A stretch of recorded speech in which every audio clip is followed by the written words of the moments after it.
So the Super League. We will discuss everything about the ruling given by the European Court, what's happening right now, what are people saying about the current project, and what can we expect in future with regards to the Super League project. And before we begin, this is a football fan from Football Ledger, and you can subscribe to the channel for such interesting stories and to show your support to a fellow football lover. So without further ado, let's begin our video.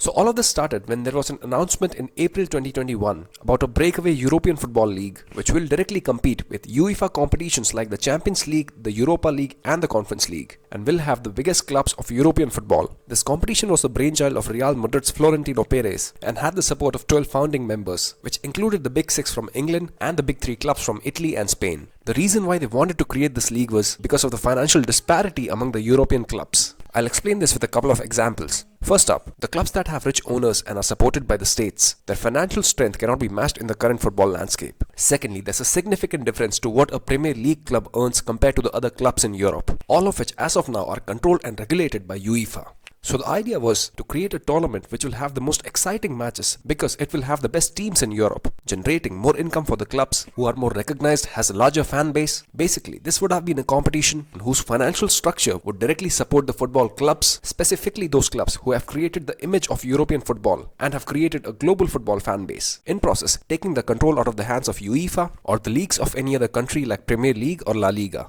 But of course, there were some flaws in the structure. Flaws like Super League would overshadow the national leagues in Europe. But the biggest concern was, it was a closed league, which means only the biggest clubs in Europe were allowed to take part in this competition, creating an idea of elitism. And for obvious reasons, this was met with a huge backlash from the football fans, which eventually resulted in 9 of the clubs that were supposed to participate, including all 6 English clubs, announcing their intention to withdraw. This in part was also because of the announcement that FIFA and UEFA made that they would ban the clubs from their competitions if the club takes part in any other rival tournament like Super League. And because of this backlash from the fans and footballing bodies, by the end of the month ESL announced that it was suspending its operations, and every club apart from Real Madrid and Barcelona left the European Super League. And I thought that was that. A part of me was excited to see the biggest teams of Europe compete in a league tournament in a new format, but I thought the ESL died before it even began. We would occasionally hear something about the ESL from the remaining 2 clubs, but because of the rule that UEFA would ban the clubs if they take part in this tournament, there were no hopes for its revival. However, Florentino Perez was working behind the scenes. Now the company that was working for Super League project is called A22 Sports. This company is basically the organizer of the Super League. They went to the European Court of Justice to fight UEFA against the bans and sanctions they have imposed on clubs who wants to join Super League. And as you would have heard the recent news, the ECJ on 21st December gave the ruling in favor of Super League. Now ECJ's statement was a long one, where they also mentioned that they are not necessarily approving the Super League. But the ECJ stated that UEFA stopping players and clubs from getting involved in any other competitions like Super League is unlawful,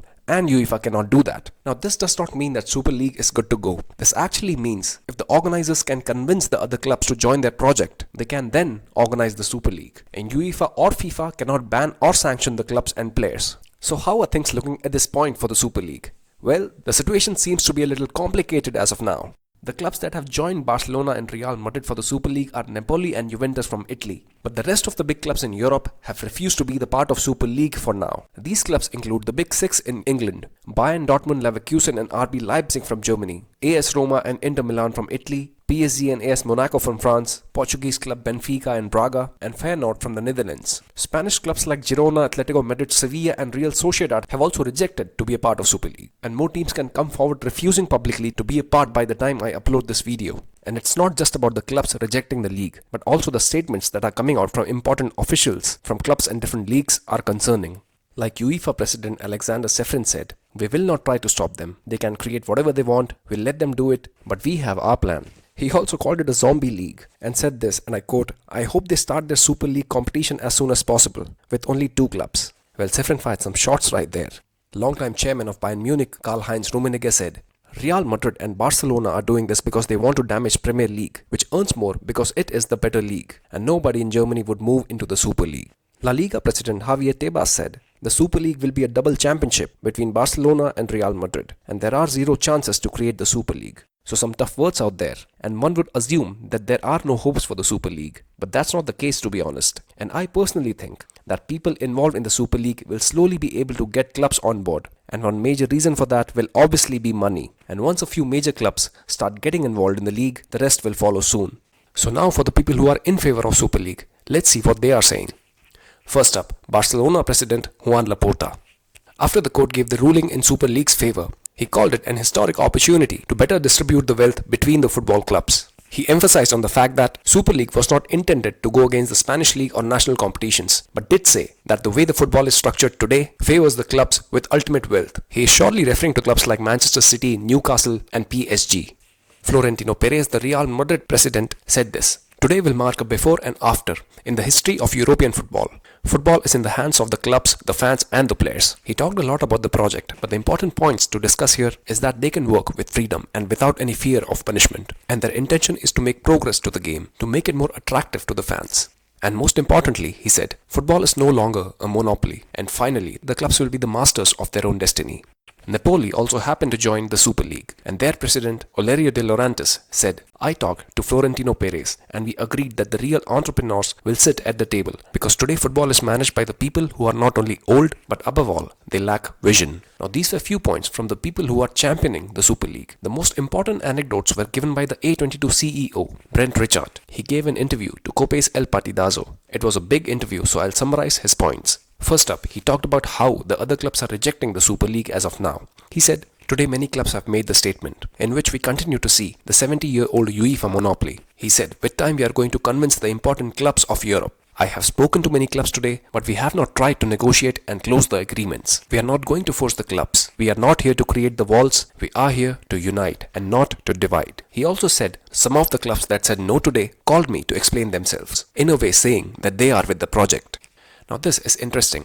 He talked about how they are going to get the money. They are not getting money from Saudi, rather they have investors from Europe and United States. How they are capable of obtaining more than 3,000 million euros through advertising. But most importantly, he said, "We are going to offer the best football in the world and that will be completely free." Now this really intrigued me, but he emphasized on this and said they have the capacity to set up a streaming platform to provide the best football live and free. He said we lose a lot of fans because football is prohibitive. The idea is that it will always be free. So after listening to them, it sounds like A22 and the Super League have a plan and something good to offer for the fans. And obviously, they're trying to sound good right now, and in the end they're chasing money, but so is Uefa. But if the Super League can deliver on what they are promising, they can change football for good. Now we have reached the final part of the video. I would share my personal opinion and would highlight some really important points. Now first up, I don't favor any particular group at this point, but football. And I think the reason they want to create a breakaway league is because the money is not fairly distributed in football. It is said that the clubs only receive 20% of the total revenue from UEFA competitions like Champions League, Europa League, etc. And if that's true, then UEFA must be held responsible for the uneven distribution of the wealth because they can only generate that income because of the clubs and their fan base. And not rewarding them with adequate revenue has resulted in this situation. Secondly, no one can deny the fact that there is a disparity in distribution of money, not only between the clubs, but between different leagues as well. English Premier League is way ahead than any other football league in this world. In 21-22 season, the Premier League clubs generated more revenue than all of Bundesliga and La Liga combined, with a total revenue of 6.44 billion euros. And this gap is only going to increase in future. With Premier League accounting for almost 50% of spending across the big European leagues, eventually the difference between the leagues will be so high that the legendary European football clubs will have no chance to compete with the Premier League clubs. And it will not only create a sporting imbalance because the players would want to join the Premier League because of higher salaries, but many globally followed clubs will start collapsing. Just see what's happening with the finances of a legendary club like Barcelona or what happened with Milan in the past. So basically, if this continues, Premier League will become the Super League, and that, to be honest, is worse. Now my third point is, we all enjoy the Champions League, but previously it was the European Cup and had been played on a knockout basis, like the FA Cup or Copa del Rey. But that format changed to the current one, which we are familiar with, which involves a group stage before the knockouts. There were just 16 teams competing in the competition earlier, but the number of teams involved gradually increased. Now that format needed a change because of many reasons, like if a good team gets knocked out in the first round, the viewers loses interest. And when those changes were being introduced, that also faced a lot of backlash. But today we don't remember, nor do we care. And because of those changes, the Champions League in a way is the most prestigious club competition today. In fact, the Premier League in itself was a breakaway league. They rebranded under its current name in 1992 when the country's 22 top-tier teams broke away from the Football League. And they had to deal with their own issues and fight the backlash. But it is the biggest league in football right now. So all I'm saying is, if a change is needed, football should be open to it.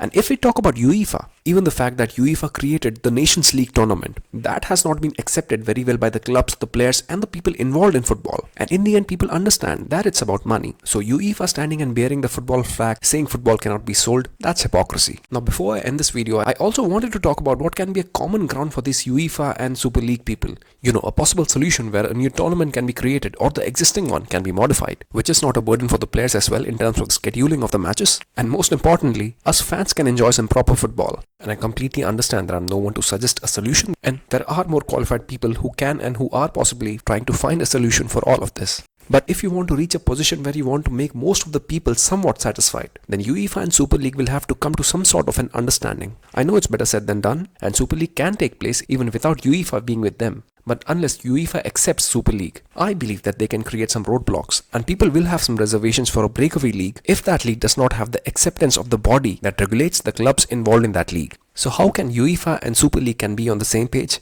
Well, Super League will have to offer some benefits to UEFA. Officials from Super League will have to sit with people in UEFA and they'll have to discuss terms. First thing they can do is maybe offer some part of the profits or the money from the sponsors or the telecasting and basically get them on board. A second solution can be create a tournament which is a hybrid of Champions League and Super League, which first and foremost must have a revised structure of the distribution of money, a structure with which the clubs and the owners feels some sort of assurance first of all, and they are getting rewarded for the efforts they have been putting in. Might as well change the name of the competition, like Super League in association with UEFA or the UEFA Super League. And that will be the end of the video, guys. I understand that I might be sounding like I prefer Super League to happen, and I guess I do. And don't get me wrong, I don't want a close league or elite clubs dominating football forever. But we have to accept the fact that there are clubs who have been dominating football for now, which are not even elite in terms of their game or have history for that matter. But they have access to money which other clubs don't. And if there is an opportunity with which football can balance this distribution of money, I think people at least should be open for a discussion.